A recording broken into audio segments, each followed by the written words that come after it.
Cette partie elle est extrêmement importante pour nous parce que si c'est juste pour faire un combat et sans explication, il n'y a vraiment aucun intérêt.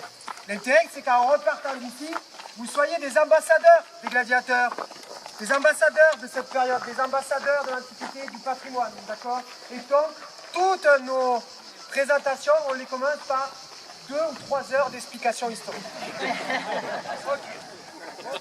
Alors, la gladiature qu'on pratique est celle du Haut Empire romain. Si on a choisi cette période, c'est parce que c'est celle qui nous fournit le plus de documents archéologiques. C'est extrêmement important. Nous avons aujourd'hui à notre disposition des milliers d'objets archéologiques à l'image des gladiateurs. C'est aussi pendant cette période que les Romains construisent les amphithéâtres, ces édifices de spectacle qu'on trouve par exemple à Arles, ce qu'on appelle vulgairement les arènes. Et ils en construisent environ 200 des amphithéâtres. En tout cas, on en a découvert 200, depuis les îles britanniques jusqu'à l'Afrique du Nord, de la péninsule ibérique jusqu'à la Turquie. 200 amphithéâtres, c'est autant que de théâtres et de cirques réunis. C'est dire l'importance de la gladiature. Toutes les grandes villes romaines ont leur amphithéâtre, ont leur spectacle de gladiateurs, et ça pendant des siècles.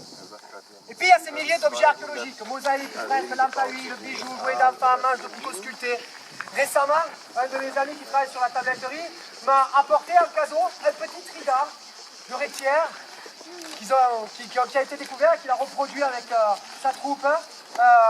Une épingle à cheveux, un bijou de femme, une épingle à cheveux pour mettre un chignon romain avec un trident de gladiateur. On trouve les gladiateurs partout dans la vie quotidienne des Romains, tout autour d'eux. Cet élément doit nous faire poser déjà une première question. Comment on peut encore aujourd'hui avoir en tête l'idée que les gladiateurs sont des condamnés à mort ou des prisonniers de guerre, alors que les gladiateurs sont tout autour des Romains en permanence? Excusez-moi, mais quelle idée de penser ça? Est-ce que vous, madame, vous aimeriez que votre mari arrive à la maison? Tiens, ma chérie, une petite bague avec un décapité. Vous aimeriez apporter à vos enfants une poupée Barbie? Oh, tiens, mon chéri, tu vas pouvoir jouer avec... c'est une poupée pendue. Pourquoi les Romains mettraient dans leur vie quotidienne des condamnés, des prisonniers, des choses négatives comme ça en permanence? Les mosaïques des maisons, les peintures murales des maisons, les lampes à huile qui éclairent les maisons, les bijoux, les jouets d'enfants. On a retrouvé tout, même les poids des métiers à tisser sont décorés à l'image des gladiateurs. Les gladiateurs sont partout. Et si on regarde en comparaison, les crucifiés par exemple, on sait que les Romains ils font des condamnations à la crucifixion. On en voit très peu de crucifixion dans l'iconographie romaine. Vous n'avez pas de bijoux crucifiés.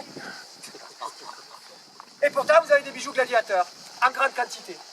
Donc, il faut revoir complètement son logiciel. En plus de ces données iconographiques, on a l'archéologie directe, les objets directement utilisés par les gladiateurs. Les casques, les armes, les armures des gladiateurs. Comme ce casque qui est là devant vous, c'est une copie de ceux de Pompéi, casque qui protège extrêmement bien le combattant. Il fait jusqu'à 9 kg, il protège à la fois le crâne, comme tous les casques, mais aussi le visage, les épaules, les carotides. Excusez-moi, mais c'est pas un casque pour quelqu'un qu'on doit mettre à mort, obligatoirement. En plus de ce casque, le gladiateur porte sur le bras gauche un bouclier, sur le bras droit un brassard en cuir qui lui protège jusqu'à l'épaule, sur l'abdomen une large ceinture qui protège les viscères, et sur les jambes des protèges tibias. Pour quelqu'un qu'on doit faire mourir, absolument, c'est incohérent.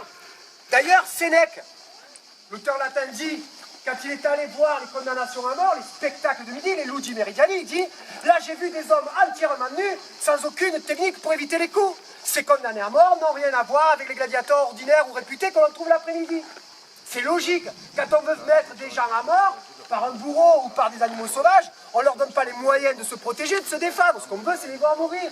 Hein? Les gladiateurs, eux, ils sont protégés extrêmement bien, parce que l'objectif, n'est pas de tuer son adversaire. Les gladiateurs n'ont pas le droit de tuer leur adversaire. C'est pas eux qui décident de la vie ou de la mort. Pendant le combat, ils doivent se soumettre. D'ailleurs, le terme latin qui donne la fin d'un combat n'est pas le terme de mise à mort. C'est le terme de mission. Mise à la retraite, renvoi. C'est le même terme latin qu'on utilise pour les légionnaires quand ils partent en retraite, ils ont fini leur contrat. Le gladiateur ne doit pas tuer son adversaire, il n'a pas le droit, c'est pas lui qui décide. Et avec toutes ces protections, le gladiateur il combat avec ça. Ça, c'est une copie de celle de Pompéi. Les armes de gladiateurs, on les a étudiées, celles qui ont été découvertes, qui sont attestées, elles font en moyenne 33 cm. 33 cm, quand dans le même temps, celle d'un légionnaire romain fait 55, et pendant la guerre des Gaules, celle d'un Gaulois fait 1 mètre. Ils savent faire des longues armes. Mais les longues armes, elles sont utilisées uniquement au cinéma par les cascadeurs et dans les spectacles historiques, hein, comme en Vendée par exemple. Hein? Bon, mais ça, après moi c'est vous, hein, moi, j'ai rien dit. Hein. Les mecs, ils prennent des longues épées, pourquoi madame? Parce que c'est eux qui veulent faire fantasmer. Ils veulent se mettre eux à l'avant. Parce qu'avec une longue épée, t'es un vrai guerrier, t'es un vrai warrior. Tu vas, chla, couper une tête, chla, couper un bras, chla, chla, chla, chla. Dans la réalité, avec ça, tu fais chla, chla, chla. C'est pas pareil. C'est tout petit. Si tu prends ça en tant que cascadeur, tu te mets pas en valeur. Mais c'est pas moi qui suis important. C'est même pas vous. Je suis désolé. C'est l'histoire. C'est l'archéologie, c'est le patrimoine, c'est eux. Sinon, on n'a rien à faire là. Du coup, il faut utiliser les vraies armes des gladiateurs. Et ce qui va avec. Comprendre pourquoi. Grâce à une de nos étudiantes, on a découvert que 8, 9 combats sur 10 se faisaient avec ces petites armes, mais en plus, plombées. C'est le terme qu'ils utilisent, plombées. Comme vous utilisez le terme de moucheté. Quand vous faites de l'escrime, vous n'utilisez pas une vraie épée. Utilisez une arme mouchetée. La pointe, l'estoc, la partie la plus dangereuse, est protégée, vous, par une petite mouche en plastique, chez les Romains, par une boule de plomb. Comme ça, ils peuvent tailler, ils peuvent blesser, mais même par accident, le gladiateur qui n'a pas le droit de tuer son adversaire, je le répète, hein, je vais le dire souvent, hein, pour que ça rentre bien, il ne peut pas faire à l'arbitre, oups, pardon, j'ai pas fait exprès, il est mort. Non, tu peux pas. Hein? C'est plombé. Tu peux pas. 8, 9 combats sur 10 se font avec ces armes plombées. Tu n'as pas le droit de tuer ton adversaire. Tu as une armure qui te protège vachement bien et tu fais ça avec des armes plombées, uniquement le tranchant. Ces petites armes plombées, quelle technique ils vont faire alors? On vient de voir qu'ils ne peuvent pas faire ça. Le geste qu'ils vont faire est un geste particulier que vous connaissez tous. Hein. Vous allez tous faire le geste de combat des gladiateurs. Tous. Mais enfin, messieurs, dames, quand vous coupez de la viande, vous n'utilisez pas une épée. Aucun d'entre vous n'utilise une épée médiévale ou une épée gauloise. Je vous vois pas faire, monsieur, hein, au restaurant. Oh, le steak bouge pas. Ah, à la table, oh là là, j'ai encore loupé le steak. Faites pas ça, hein. Aucun ne fait ça. Alors moi, je vous dis, vous êtes idiots. Hein. Vous êtes idiots parce que moi, je l'ai vu hein, dans les films. Hein. Les épées, ça coupe vachement bien. Ça coupe des bras, des têtes, je l'ai déjà dit. Alors pourquoi vous ne l'utilisez pas pour couper votre steak? Vous êtes idiot ou quoi? Donc si je vous dis ça, hein, c'est un second degré parce que quand vous venez nous voir, souvent c'est ce que vous nous dites. Moi, c'est vu dans les films. Un film, c'est pas historique, hein. Vous vous rappelez. Pourquoi vous n'utilisez pas une épée pour couper? Parce que ce que vous voulez, c'est contrôler. Comme par hasard, vous utilisez un couteau. Quelque chose de petite taille. Et le geste que vous faites, il n'est pas martial. Il n'est pas efficace pour tuer quelqu'un. Hein, si vous voulez tuer votre belle-mère, c'est pas comme ça que vous ferez, monsieur. Hein, vous ne ferez pas comme ça. Hein, vous ferez comme ça. C'est-à-dire que vous allez envoyer de vous vers votre cible. Comme un boxeur qui frappe, comme un escrimeur, comme un épéiste du Moyen-Âge. De moi vers ma cible. Pourquoi? Parce que je dois accélérer au maximum la chose que je vais mettre dans la tête de l'adversaire.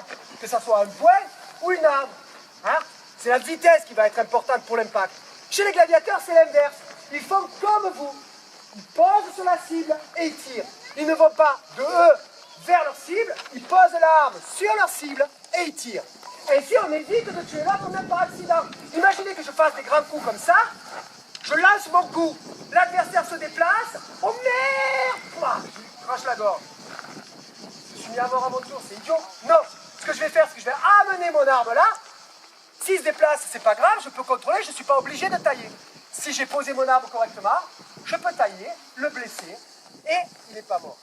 Et surtout, entailler le dos, parce que c'est ça qu'on va entailler en priorité. C'est super important. Parce que là, vous êtes face à moi. Mais dans l'Antiquité, on aurait construit ici un amphithéâtre de bois. Et vous ne seriez pas face à moi, mais tout autour de moi. Et du coup, quand les gens sont tout autour des combattants, ce qu'ils voient principalement, c'est quoi? Non, mais si vous ne suivez pas, ça ne sert à rien, messieurs, dames. Franchement, on voit principalement le dos. Hein? On est là, on combat, on tourne, si vous êtes tout autour. La majorité du public voit principalement le dos. Du coup, le gladiateur, en faisant ce geste, va pouvoir non seulement contrôler son attaque, ne pas tuer l'autre, mais faire une entaille qui va être parfaitement visible pour tout le monde. Et je vous rappelle que l'endroit où vous regardez ça, l'amphithéâtre, s'appelle en latin spectacula. L'endroit où l'on va regarder, il faut avant tout que ce soit vu.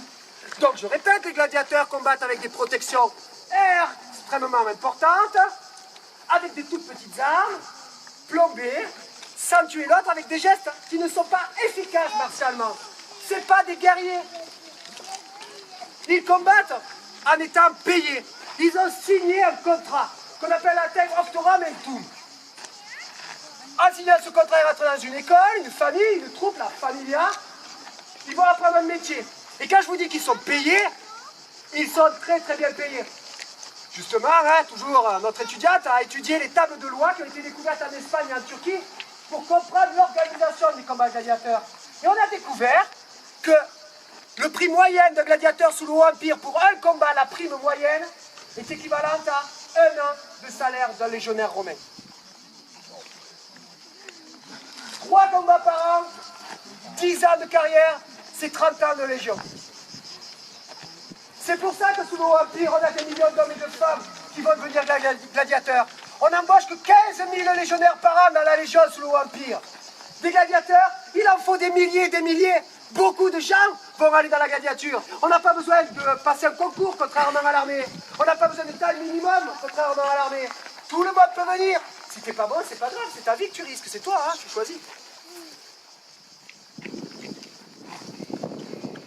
Alors les gladiateurs combattent avec des armures, des petites armes, plombées, sans tuer l'autre, avec un salaire, enfin non, pas un salaire, pardon, une prime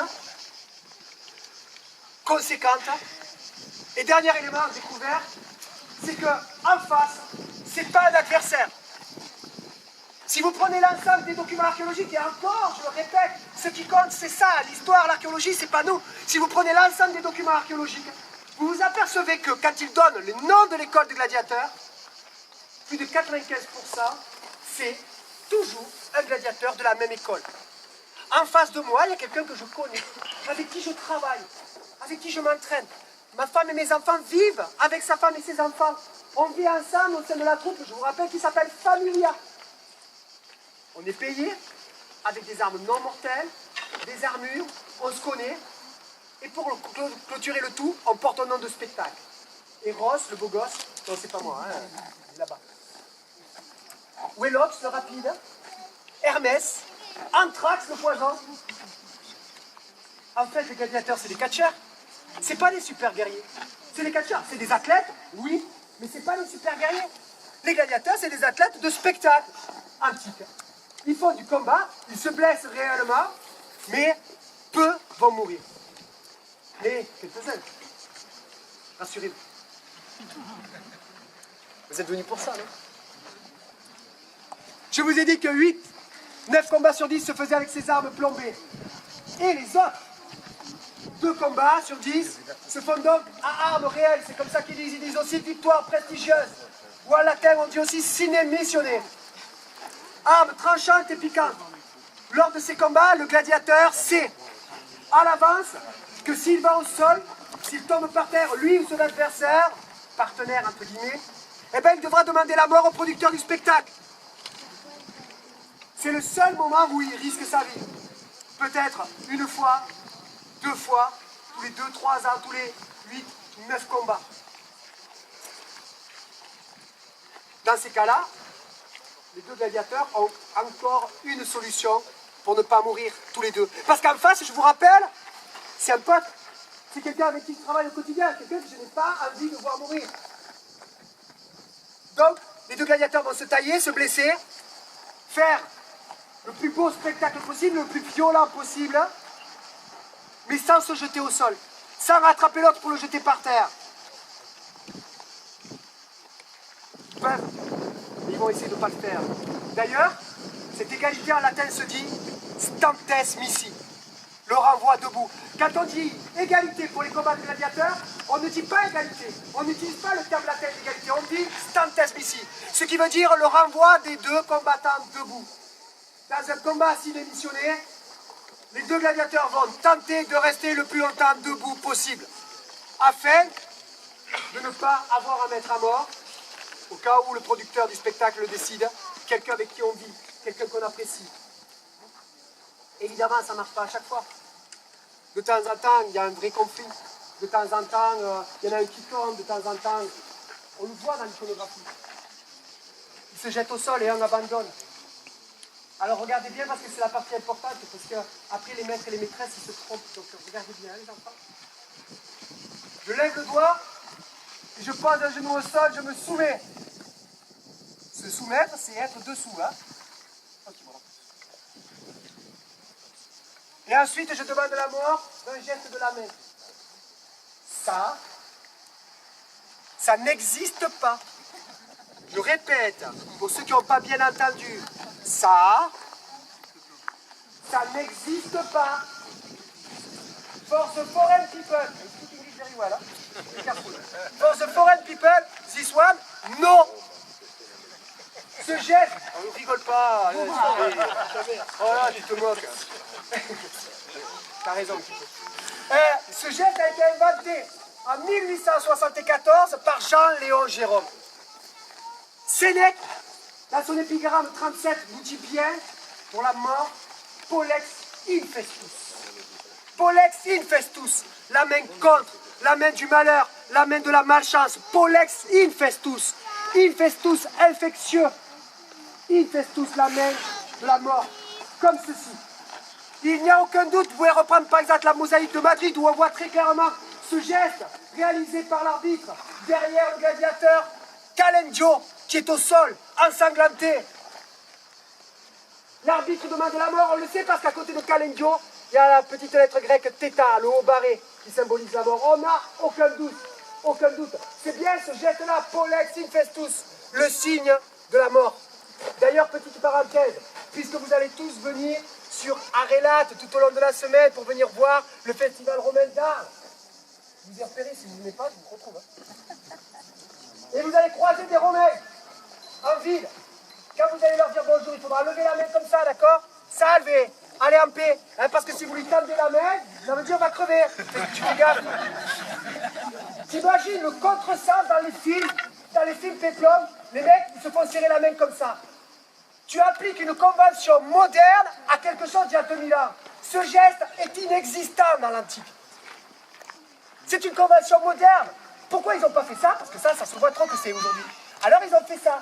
Mais tendre la main, c'est pas moi qui le dis. Relisez Sénèque. C'est pour ça que c'est important l'histoire. C'est pour ça que c'est important de mettre ses enfants en latin. Hein. J'ai oublié, mais... Hein?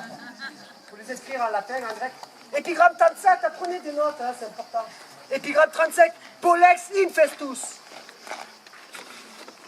Donc l'arrêt du combat se fait les doigts levés, la mort se fait la main tendue. L'égalité, on la voit notamment sur le médaillon de Cavillard conservé au musée de Nîmes. Comme quoi ils ont quelques trucs sympas. Avec ce geste-là, qui désigne stantes missi, le renvoi à égalité. Pour la vie, on a des pendentifs porte-bonheur qui ont été découverts par centaines par les archéologues de toutes les formes, de toutes les tailles, dans toutes les matières, que j'appelle des pendentifs phalliques, parce que d'un côté il y a un petit phallus. C'est comme ça qu'on sait que ce sont des porte-bonheur, des amulettes qui éloignent le mauvais sort. Et de l'autre côté, il y a un signe de la main parfois. Et ce signe de la main, il est comme ça. Préméré polychem. Le pouce ramené dans la main. Donc, on a 4 signes. 1, 2, 3, 4. Tout le reste, c'est de la foutaise de péplum. Les petits mouchoirs qu'on vous fait secouer dans un amphithéâtre, pas celui-là, l'autre, ça n'existe pas. Moi, j'ai rien dit, madame. Et juste que le nôtre, il est 1 mètre plus grand que le leur. Je ne veux pas l'accepter. Il est 1 mètre plus grand, c'est tout. Je veux dire, donc, hein, n'oubliez pas les enfants, ça ne veut pas dire rien, d'accord? Même pas l'origine, rien. La mort, l'arrêt, l'égalité et la vie. Le combat que vous allez voir là maintenant, ils sont prêts, ils ont fini de s'équiper. Va faire s'opposer la paire qui est la plus représentée sur les documents archéologiques, celle qu'on connaît le mieux. Celle qui va faire s'opposer un gladiateur à grand bouclier qu'on appelle Myrmillon. La panoplie s'appelle Myrmillon. Lui, il s'appelle Hermès. Wélox, pardon. Il a un casque à grande crête percutive, large bord, un grand bouclier, un petit protège tibia, le brassard et l'arme droite. En face de lui, il y a le Thrace, c'est le nom de la panoplie. Lui, il s'appelle Hermès. Il a lui aussi un casque à grande crête percutive et large bord. Et lui, il a une arme particulière, la Sica supina. Et 2 grands protège tibia. Vous pourrez, après le combat, vous approcher pour faire des photos avec les gladiateurs si vous le voulez, poser des questions et essayer si ça marche. Il me reste plus qu'à vous remercier.